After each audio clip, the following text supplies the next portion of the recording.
Hello friends, आज की video में हम बात करेंगे एम्प्लॉय प्रोविडेंट फंड को लेके, जिसको एक्रोनिम्स बोलिए या आम बोलचाल की भाषा में हम लोग प्रोविडेंट फंड पीएफ भी बोलते रहते हैं। ठीक है, तो आज की वीडियो में ये कंप्लीट वीडियो होगा पीएफ के ऊपर, या जिसको आप ईपीएफ बोलते हैं उसके ऊपर। आप कंप्लीट पूरा वीडियो देखेंगे, आप समझ जाएंगे पूरा कंसेप्ट ऑफ पीएफ। ठीक है, चलिए स्टार्ट करते हैं वीडियो को। इस वीडियो में हम जो है बात करेंगे 5 चीज़ों के बारे में। ठीक है, पहला जो हम बात करेंगे इस वीडियो में वो बात करेंगे कि पीएफ क्या होता है, या ईपीएफ बोलिए वो क्या होता है। ठीक है, दूसरा हम बात करेंगे कि कौन सा एक्ट है जो पीएफ या ईपीएफ को गवर्न करता है। तीसरा हम बात करेंगे कि ये जो एक्ट है जो पीएफ या ईपीएफ बोलते हैं अपने, ये कौन कौन से कंपनी के ऊपर एप्लीकेबिलिटी होती है, और जब एक बार कंपनी के ऊपर एप्लीकेबल हो जाता है तो फिर कंपनी जो है वो पीएफ फंड में कितना अमाउंट कंट्रीब्यूट करती है और एम्प्लॉय कितना कंट्रीब्यूट करता है। मतलब कि एम्प्लॉयर कितना कंट्रीब्यूट करता है और एम्प्लॉय कितना कंट्रीब्यूट करता है। अच्छा, कंट्रीब्यूशन के बाद हम पांचवा चीज ये जानेंगे कि जो कंट्रीब्यूशन होता है वो कंपनी को कब तक पेमेंट कर देना होता है, और ये भी हम जान जाएंगे कि इसकी जो होती है कितने टाइप के प्रोविडेंट फंड होते हैं। ठीक है, तो ओवरऑल इतना चीज हम जानेंगे, और हम यूएएन के बारे में भी जानेंगे। एक यूएएन कोड होता है जो एम्प्लॉय को दिया जाता है for some kind of benefit, जो हम पूरे वीडियो में बात करेंगे इन सब चीज़ों से रिलेटेड। तो चलिए वीडियो को स्टार्ट करते हैं। I am Rajan Kumar, advocate and company secretary and your helping guide through we will discuss about PF and EPF. ठीक है, तो पहले हम बात करते हैं कि पीएफ ईपीएफ क्या है। ठीक है, ओके। पीएफ और ईपीएफ जो होता है वो एक रिटायरमेंट सेविंग स्कीम है।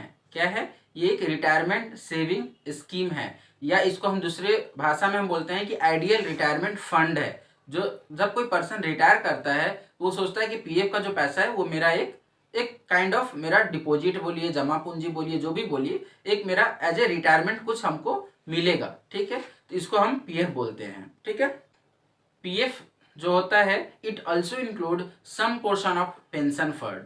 ठीक है, ये जो होता है वो some portion of pension fund को इंक्लूड करता है, सम पोर्शन। ओके, सो ये एक एम्प्लॉय को क्या होता है, एक ये उसको माइंडसेट हो जाता है कि चलिए जो हमारे पास सैलरी आ रही है उसका कुछ ना कुछ पार्ट हम थ्रू आउट द ईयर हम सेव भी कर रहे हैं। ठीक है, तो एक काइंड ऑफ मोटिवेशन भी होता है एम्प्लॉय के लिए कि ठीक है हमारा कुछ पोर्शन वो सेव भी हो रहा है। ठीक है, हमारे फॉर फ्यूचर बेनिफिट्स के लिए।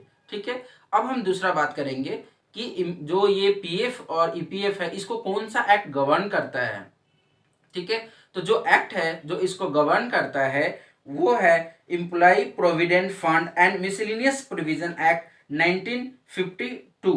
ये जो एक्ट है ये पीएफ और ईपीएफ को गवर्न करता है। यहाँ गवर्न का मतलब क्या होता है कि जो पीएफ ईपीएफ के जो रिगार्डिंग जो भी रूल्स है, जो एक्ट में चीजें लिखी गई है वो इसी एक्ट में लिखा गया है कि एम्प्लॉय को कितना देना है, एम्प्लॉयर को कितना देना है। यदि आपका एम्प्लॉयर नहीं कंट्रीब्यूशन कर रहा है उसके ऊपर एप्लीकेबल है तो आप क्या क्या एक्शन ले सकते हैं। There are lots of thing, everything is given in this act. Okay, so first of all हमको क्या पता चला कि पीएफ ईपीएफ क्या है। दूसरा हमको ये पता चल गया अभी तक कि कौन सा एक्ट है जो इसको गवर्न करता है। तीसरा one of the important part कि कंट्रीब्यूशन क्या होता है। ठीक है, और कंट्रीब्यूशन एम्प्लॉयर को करने के लिए एम्प्लॉयर को भी एक कोड मिलता है, और एम्प्लॉय को उसका बेनिफिट लेने के लिए एम्प्लॉय के पास भी एक कोड होता है। तो चलिए जानते हैं। एम्प्लॉयर के पास जो कोड होता है वो 15 डिजिट का होता है, जिसको एस्टेब्लिशमेंट कोड भी बोलते हैं। ठीक है, और जो एम्प्लॉय के पास होता है उसको यूएएन बोलते हैं, यूनिवर्सल अकाउंट नंबर। इस अकाउंट नंबर का ये यूज होता है कि जो एम्प्लॉय है वो फॉर से कि उसको कुछ पैसा निकालना है, फॉर एग्जांपल कि किसी कंपनी में था वो कंपनी छोड़ दिया। ठीक है, इन दैट केस उस यूएएन नंबर को यूज करके वो उस पैसे को विड्रॉल कर सकता है, या आफ्टर रिटायरमेंट भी उस पैसे को उसी यूएएन नंबर से यूज करके विड्रॉ कर सकता है। अब हम समझते हैं कि कंट्रीब्यूशन कितना कितना करना होता है। अभी तक हमने वीडियो में क्या सीखा? अभी तक हमने वीडियो में ये सीखा कि पीएफ ईपीएफ क्या होता है। ठीक है, दूसरा कौन सा एक्ट इसको गवर्न करता है। ठीक है, now we will understand the concept of applicable. Applicable का मतलब होता है कि ये कब किस कंपनी या ऑर्गेनाइजेशन के ऊपर एप्लीकेबल हो जाता है ये एक्ट, कि नहीं आपको मैंडेटरी है आपको रजिस्ट्रेशन करवाना और आपको पीएफ ईपीएफ में आना पड़ेगा। डेट मीन्स कि आपको वो जो बेनिफिट है वो एम्प्लॉय को देना पड़ेगा।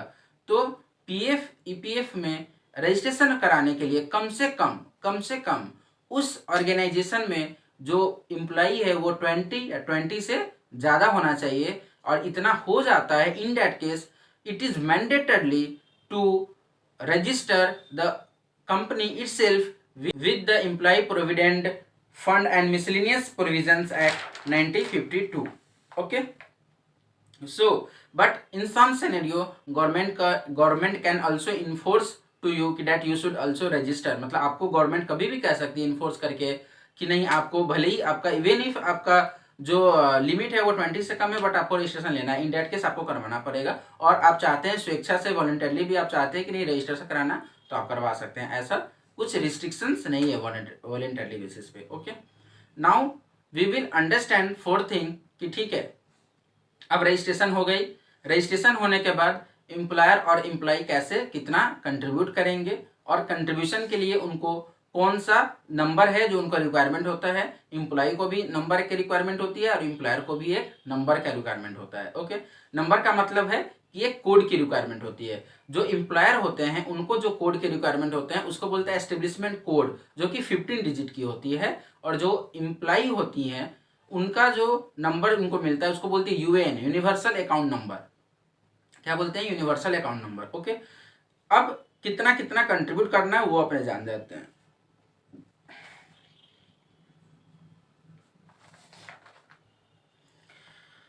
इन पीएफ एम्प्लॉयर और एम्प्लॉई दोनों को 12% कंट्रीब्यूट करना होता है, और इन सम केस ये 10% कंट्रीब्यूट करना होता है। किस केस में? जब मान लीजिए कि 20 या 20 से कम एम्प्लॉई हो गए, तो ये एक ऐसा है कि एक बार यदि किसी कंपनी के ऊपर एप्लीकेबल हो जाती है थ्रू आउट एप्लीकेबल रहता है। मतलब ऐसा आप नहीं बोल सकते कि नहीं मेरा 20 से कम हो गया है अब हमारे ऊपर पीएफ एप्लीकेबल नहीं। Once applicable it's always applicable.